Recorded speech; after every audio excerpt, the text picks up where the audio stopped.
सालों पहले चंदनपुर नाम के राज्य में भीमसेन नाम के राजा का शासन हुआ करता था। राजा भीमसेन अपनी प्रजा से बहुत प्यार करता था। उनके राज्य में चारों ओर खुशहाली थी। लेकिन राजा और रानी खुद हमेशा दुखी रहते थे।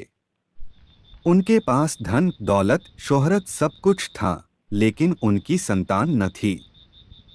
संतान पाने के लिए राजा भीमसेन सब कुछ करके देख चुके थे, लेकिन कोई फायदा नहीं हुआ, जिस वजह से राजा भीमसेन हमेशा चिंता में डूबे रहते थे।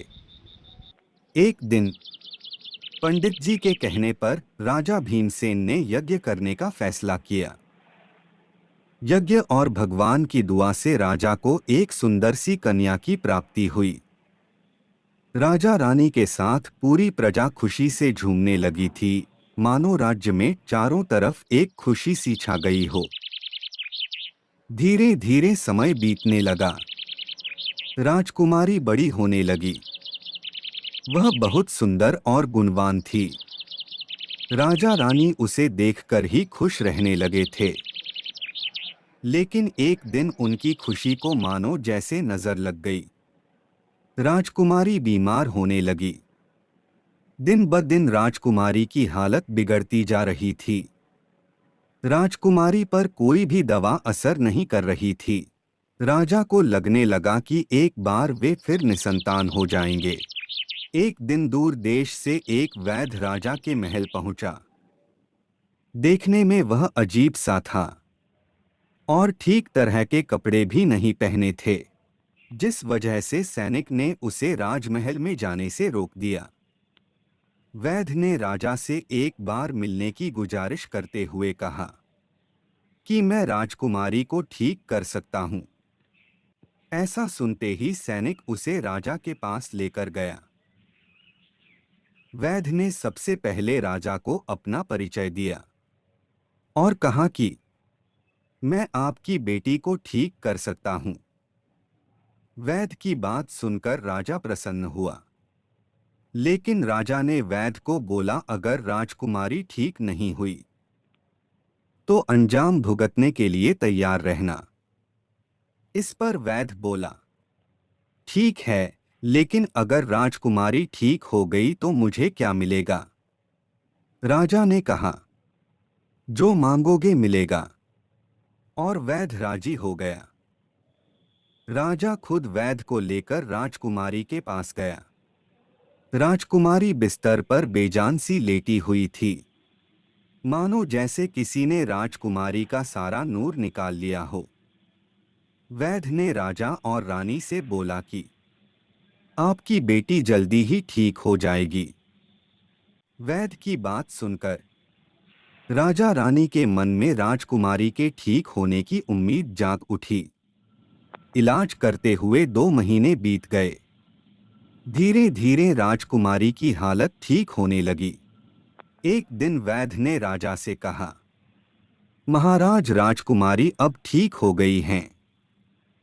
मैंने 1 महीने की पुड़िया बनाकर राजकुमारी के कक्ष में रख दी है। आप उसे समय समय पर राजकुमारी को देते रहना। इसके बाद राजकुमारी पूरी तरह ठीक हो जाएगी। अगले दिन राजा ने वैद्य को अपने पास बुलाया और कहा, वादे के मुताबिक मैं तुम्हें तुम्हारा इनाम देना चाहता हूं। मांगो, तुम्हें क्या चाहिए?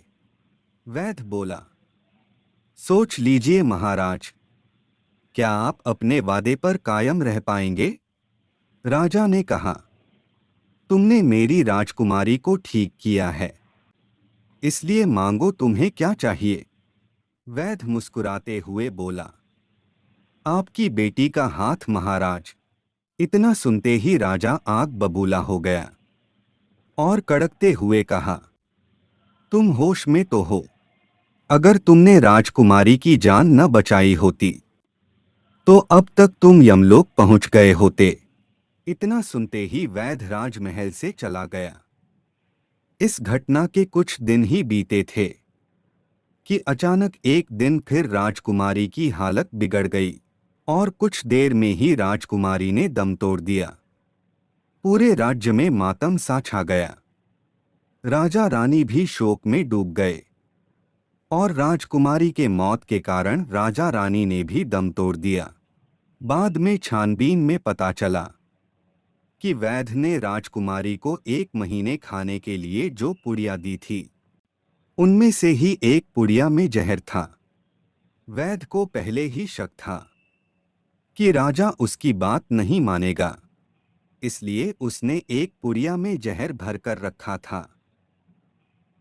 तो दोस्तों, इस कहानी से हमें सीखने को मिलता है, हमें किसी से भी बिना मापे तोले वादा नहीं करना चाहिए। तो दोस्तों, अगर आपको यह कहानी अच्छी लगी हो तो इसे लाइक करें और ऐसे ही मज़ेदार कहानियों के लिए हमारे चैनल गुड नाइट स्टोरीज को सब्सक्राइब करें।